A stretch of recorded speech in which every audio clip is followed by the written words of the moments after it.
इसके बारे में हम लोग बाद में बात करेंगे। चलिए वीडियो को पहले शुरू करते हैं, ठीक है।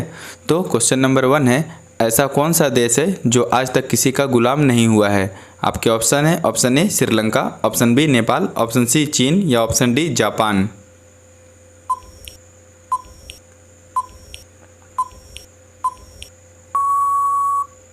और इस प्रश्न का सही उत्तर है ऑप्शन बी नेपाल। जी हाँ, नेपाल अभी तक किसी का भी गुलाम नहीं हुआ है, ठीक है। अब चलिए मैं आपको दिखाता हूँ वर्ल्ड मैप में नेपाल कहाँ पे है। तो आप लोग देख सकते हैं भारत के ऊपर है ये। अब चलिए चलते हैं आगे क्वेश्चन नंबर 2 पे। भारत में कब पहली बार राष्ट्रीय आपातकाल घोषित किया गया था, या भारत में पहली बार इमरजेंसी कब लगाया गया था? आपके ऑप्शन है, ऑप्शन ए 1975 में, ऑप्शन बी 1971 में, ऑप्शन सी 1962 में या ऑप्शन डी 2011 में।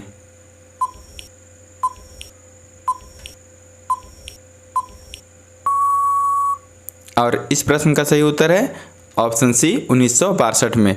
जी हाँ, भारत में पहली बार राष्ट्रीय आपातकाल कब लगाया गया था? 1962 में। और क्योंकि उस टाइम हो रहा था भारत चीन युद्ध, और जब भी भारत या कोई भी देश कभी भी वार करता है या दूसरे देश से लड़ाई करता है या युद्ध करता है, उस टाइम उस देश में आपातकाल लगा ही दिया जाता है, ठीक है। तो आप लोग याद रखिएगा, भारत में पहली बार राष्ट्रीय आपातकाल या इमरजेंसी कब लगाया जाता है? तो लगाया जाता है 1962 में, ठीक है। और उस टाइम हो रहा था भारत चीन युद्ध, ठीक है। इसमें भारतीय सैनिकों ने बहुत ही बहादुरी के साथ युद्ध किया था। भले भारत को इसमें हार मिली थी, लेकिन भी भारतीय सैनिकों ने इसमें जीत जान लगा के पूरा मेहनत किया था, ठीक है। अब चलिए चलते हैं आगे क्वेश्चन नंबर 3 पे। भारत में पहला फ़ोन कब लॉन्च किया गया था? आपके ऑप्शन है, ऑप्शन ए 1995 में, ऑप्शन बी 1947 में, ऑप्शन सी 1962 में या ऑप्शन डी 2004 में।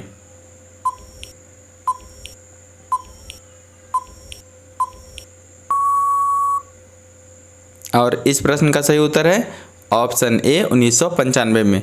जी हाँ, भारत में पहला फ़ोन कब लॉन्च किया गया था? तो किया गया था 1995 में, जो कि नोकिया कंपनी का था, ठीक है। अब चलिए चलते हैं आगे क्वेश्चन नंबर 4 पे। महाराणा प्रताप बुलबुल किसे कहते थे? आपके ऑप्शन है, ऑप्शन ए अपनी पत्नी को, ऑप्शन बी अपने बच्चों को, ऑप्शन सी अपने घोड़े को या ऑप्शन डी अपनी माँ को।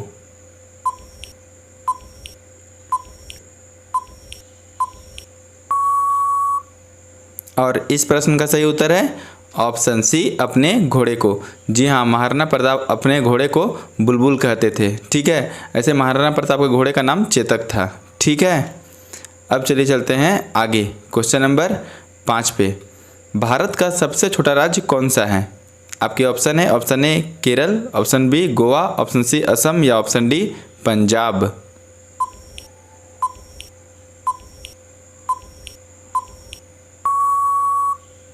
और इस प्रश्न का सही उत्तर है ऑप्शन बी गोवा। जी हाँ, भारत का सबसे छोटा राज्य कौन सा है? तो वो है गोवा, ठीक है। चलिए मैं आपको इंडिया के मैप में दिखा देता हूँ गोवा कहाँ पे है, ठीक है। तो कर्नाटक से थोड़ा सा ऊपर और महाराष्ट्र के थोड़ा सा नीचे, ठीक है। अब चलिए चलते हैं आगे क्वेश्चन नंबर 6 पे। भारत में ब्लू सिटी के नाम से किस शहर को जाना जाता है? जी हाँ, आपको बताना है कि भारत में ब्लू सिटी के नाम से किस शहर को जाना जाता है। आपके ऑप्शन है, option A Jodhpur, option B Patna, option C Jaipur या ऑप्शन डी सूरत।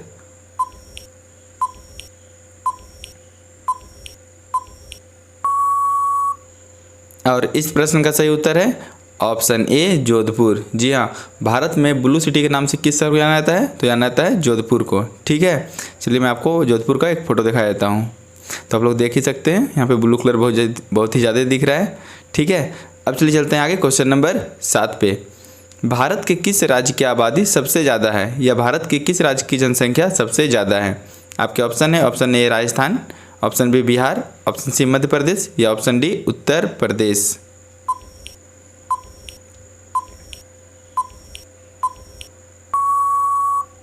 और इस प्रश्न का सही उत्तर है ऑप्शन डी उत्तर प्रदेश। जी हाँ, भारत के किस राज्य की आबादी सबसे ज़्यादा है? तो है उत्तर प्रदेश की, ठीक है। मैं आपको इसके बारे में कुछ बता देता हूँ कि यहाँ की टोटल जनसंख्या जो है वो 19.95 करोड़ है। और यहाँ के राज्यपाल का नाम है आनंदीबेन पटेल। और यहाँ के मुख्यमंत्री के बारे में तो आप लोग जानते ही होंगे, यहाँ के मुख्यमंत्री हैं योगी आदित्यनाथ, जो कि बीजेपी दल के हैं, ठीक है। अब चलिए चलते हैं आगे क्वेश्चन नंबर 8 पे।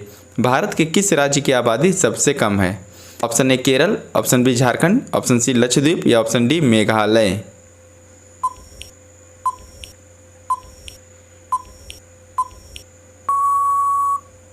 और इस प्रश्न का सही उत्तर है ऑप्शन सी लक्षद्वीप। जी हाँ, भारत के किस राज्य की आबादी सबसे कम है? तो वो है लक्षद्वीप की। ठीक है, लक्षद्वीप ऐसे एक यूनियन टेरिटरी है। ठीक है, और यहाँ की जो टोटल जनसंख्या है वो है 64,429 टोटल। ठीक है, और यहाँ पे अधिकतर मुस्लिम धर्म के लोग रहते हैं। ठीक है, अब चलिए चलते हैं आगे क्वेश्चन नंबर 9 पे।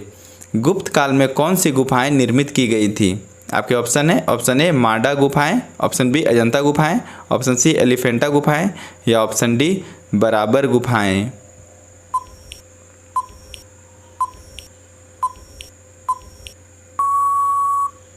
और इस प्रश्न का सही उत्तर है ऑप्शन बी अजंता गुफाएं। जी हाँ, अजंता गुफाएं गुप्त काल में निर्मित की गई थी। ठीक है, यह बनाया गया था। आप लोग देख ही सकते हैं, ये पूरा पत्थर के चट्टान को काट के यहाँ पे गुफा बनाया गया था। ठीक है, अब चलिए चलते हैं आगे क्वेश्चन नंबर 10 पे। ट्विन सिटी कौन से दो शहरों को कहा जाता है? आपके ऑप्शन है, ऑप्शन ए मुंबई और पुणे, ऑप्शन बी पुणे और सूरत, ऑप्शन सी हैदराबाद और सिकंदराबाद या ऑप्शन डी पटना और रांची।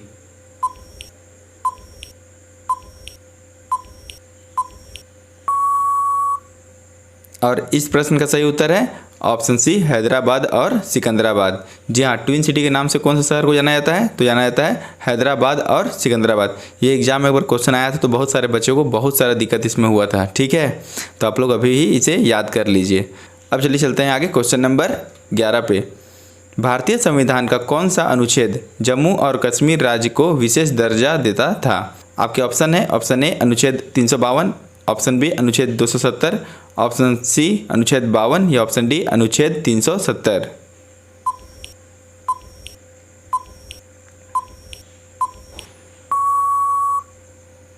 और इस प्रश्न का सही उत्तर है ऑप्शन डी अनुच्छेद 370। जी हाँ, अनुच्छेद 370 के अनुसार जम्मू और कश्मीर को एक विशेष दर्जा दिया गया था। ठीक है, जिसमें कि उनका अपना झंडा, यहाँ पे कोई ज़मीन नहीं खरीद सकता है, ये सारे नियम थे। ठीक है, इसे कब हटाया गया था? तो इसे हटाया गया था 5 अगस्त 2019 को। जी हाँ, इस अनुच्छेद को कब हटाया गया था? 5 अगस्त 2019 को। ठीक है, अब चलिए चलते हैं आगे क्वेश्चन नंबर 12 पे।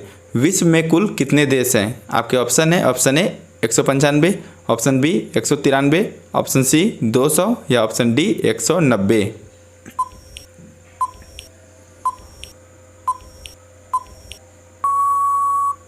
और इस प्रश्न का सही उत्तर है ऑप्शन ए 195।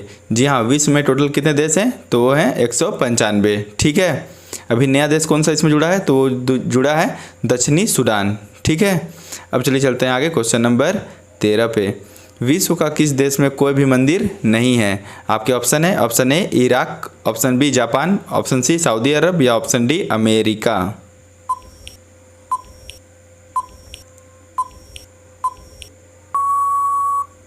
और इस प्रश्न का सही उत्तर है ऑप्शन सी सऊदी अरब। जी हाँ, सऊदी अरब में एक भी मंदिर नहीं है। और कहाँ पे है विश्व मैप में? तो आप लोग ये फोटो देख सकते हैं। ठीक है, अब चलिए चलते हैं आगे क्वेश्चन नंबर 14 पे। विश्व में सबसे अधिक वेतन किस राष्ट्रपति को मिलता है? आपके ऑप्शन है, ऑप्शन ए भारत के राष्ट्रपति को, ऑप्शन बी अमेरिका के राष्ट्रपति को, ऑप्शन सी चीन के राष्ट्रपति को या ऑप्शन डी रूस के राष्ट्रपति को।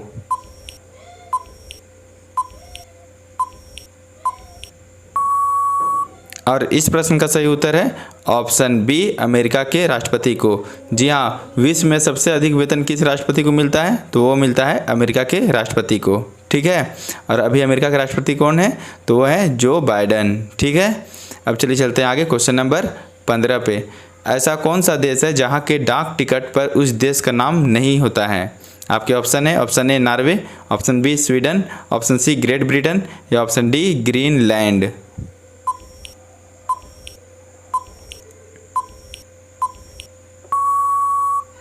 और इस प्रश्न का सही उत्तर है ऑप्शन सी ग्रेट ब्रिटेन। जी हाँ, ग्रेट ब्रिटेन के डाक टिकट में उस देश का नाम नहीं लिखा हुआ होता है। मैं आपको विश्व मैप में ग्रेट ब्रिटेन कहाँ है चलिए मैं वो आपको दिखा देता हूँ। ठीक है, अब चलिए चलते हैं आगे क्वेश्चन नंबर 16 पे। रूस में साइबेरिया पूरे विश्व में किस लिए प्रसिद्ध है? आपके ऑप्शन ए बर्फ़ के लिए, ऑप्शन बी ठंडी जलवायु के लिए, ऑप्शन सी बहुत अधिक वर्षा के लिए, या ऑप्शन डी गर्मी के लिए।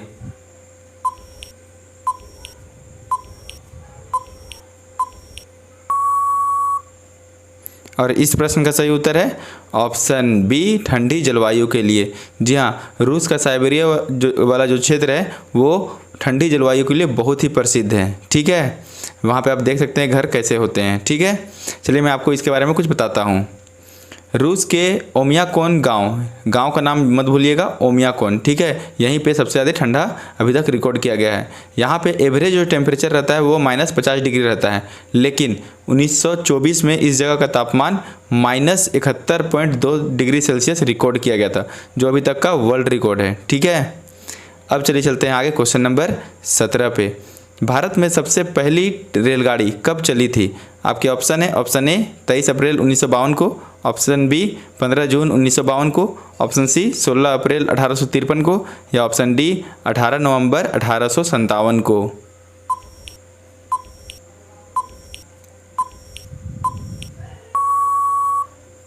और इस प्रश्न का सही उत्तर है ऑप्शन सी 16 अप्रैल 1853 को। जी हाँ, भारत में सबसे पहले रेल कब चली थी? तो चली थी 16 अप्रैल 1853 को। ठीक है, चलिए मैं आपको इसके बारे में कुछ बताता हूँ।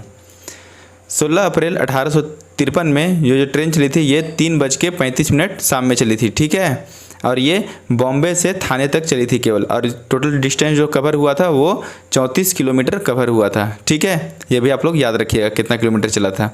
तो कितना चला था? 34 किलोमीटर। अब चलिए चलते हैं आगे क्वेश्चन नंबर 18 पे। भारत सर्वाधिक शिक्षित राज्य कौन है?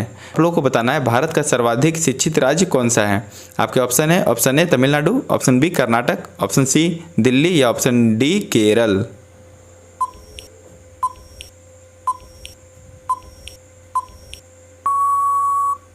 और इस प्रश्न का सही उत्तर है ऑप्शन डी केरल। जी हाँ, भारत का सर्वाधिक शिक्षित राज्य कौन सा है? तो वो है केरल। चलिए मैं आपको भारत के मैप में केरल कहाँ है वो दिखा देता हूँ। ठीक है, तो आप लोग देख ही सकते हैं तमिलनाडु के बगल में और कर्नाटक के नीचे। अब चलिए चलते हैं आगे क्वेश्चन नंबर 19 पे।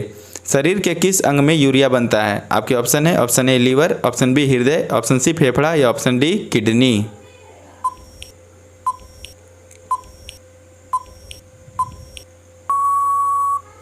और इस प्रश्न का सही उत्तर है ऑप्शन ए लीवर। जी हाँ, शरीर के किस अंग में यूरिया बनता है? तो बनता है लीवर में। ठीक है, जो कि कहाँ पे रहता है? तो आप लोग देख सकते हैं पेट में, पेट के हल्का से ऊपर के साइड में रहता है। अब चलिए चलते हैं आगे क्वेश्चन नंबर 20 पे। इनकलाब जिंदाबाद। जी हाँ, इनकलाब जिंदाबाद का नारा सर्वप्रथम किसने दिया था? आपके ऑप्शन है option A Chandrashekhar Azad, option B Sardar Bhagat Singh, option C Bal Gangadhar तिलक, या ऑप्शन डी खुदीराम बोस।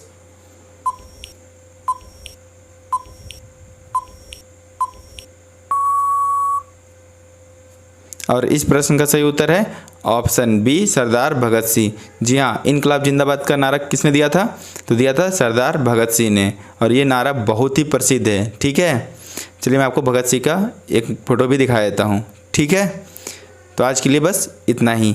आप लोगों ने थंबनेल में देखा होगा कि मैं आप लोगों को कुछ बताना चाह रहा था, तो मैं बताता हूँ कि इस चैनल का रीच धीरे धीरे यूट्यूब कम करते जा रहा है। पहले मेरे चैनल पे एवरेज 300-400 व्यूज़ आते थे, लेकिन आजकल आप लोग देखते होंगे कि केवल 20-25 ही व्यूज़ आते हैं। तो मुझे ऐसा लगता है कि अब मुझे यह चैनल धीरे धीरे करके बंद कर देना चाहिए। ठीक है, तो अगर आप लोग इस चैनल को ज़िंदा रखना चाहते हैं तो प्लीज़ इस चैनल को सपोर्ट कीजिए, वीडियो को पूरा देखिए, वीडियो को लाइक कीजिए, और चैनल को ज़रूर सब्सक्राइब कीजिए, और साथ में बेल आइकन को ज़रूर दबाइए, ताकि मुझे मोटिवेशन मिलेगा और मैं इस चैनल को चालू रखूँ। ठीक है, तो आज के लिए बस इतना ही। मिलते हैं नेक्स्ट वीडियो में, तब तक के लिए जय हिंद, जय भारत, थैंक यू।